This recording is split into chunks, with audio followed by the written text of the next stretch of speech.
Toujours en direct de la foire de Châlons, en compagnie cette fois de Aïna Curic, qui est la nouvelle députée de Reims depuis les dernières législatives, députée de la République En Marche. Est-ce que c'est une première pour vous, la foire de Châlons, ou est-ce que vous étiez déjà venu avant d'être députée? Alors, en tant qu'élu, c'est une première.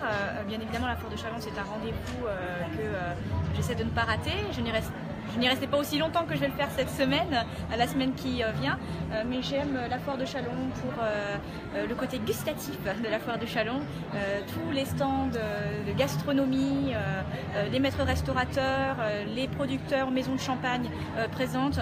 En général, c'est vrai que quand je viens à la foire de Châlons, je viens un petit peu pour aussi le plaisir du palais. Oui, il faut dire que c'est vraiment votre passion.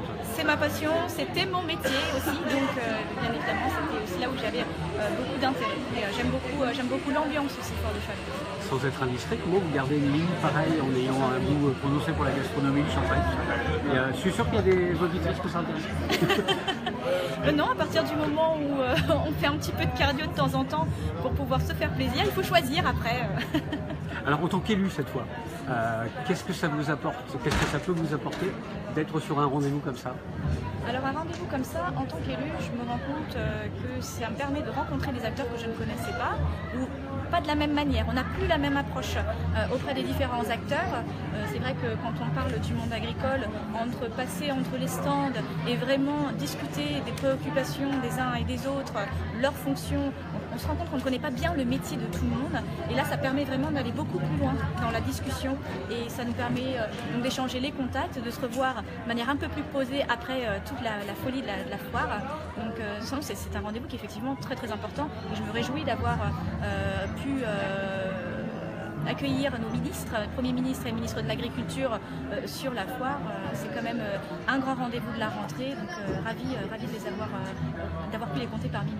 Alors dernière question, premier bilan de votre expérience de député avec une session qui a été un petit peu agitée? Il y a un début de mandature assez chargé, avec une session extraordinaire de 6 semaines.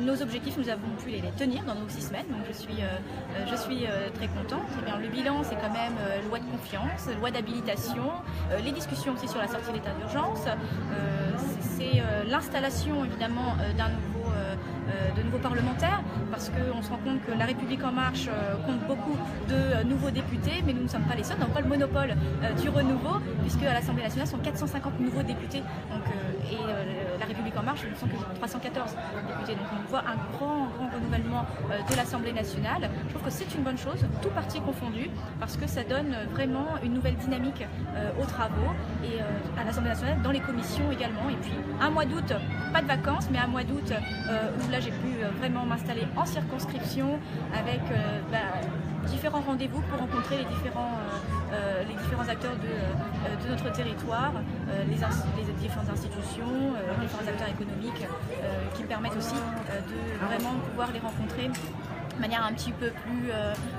précise et aussi qu'ils me connaissent un petit peu mieux, parce que c'est vrai que nous ne connaissons pas, il n'y a pas de passé politique qui font qu'on a des relations qui durent depuis un certain temps. Donc c'était aussi important de prendre le temps d'échanger. Le mois d'août, on a profité du calme pour vraiment prendre notre temps avec chacune et chacun. Merci, et puis bonne foire de Châlons alors. Merci, bonne foire à vous aussi. Merci, au revoir, et puis nous on se retrouve d'ici quelques minutes pour un nouveau direct depuis la foire de Châlons 2017. À tout à l'heure.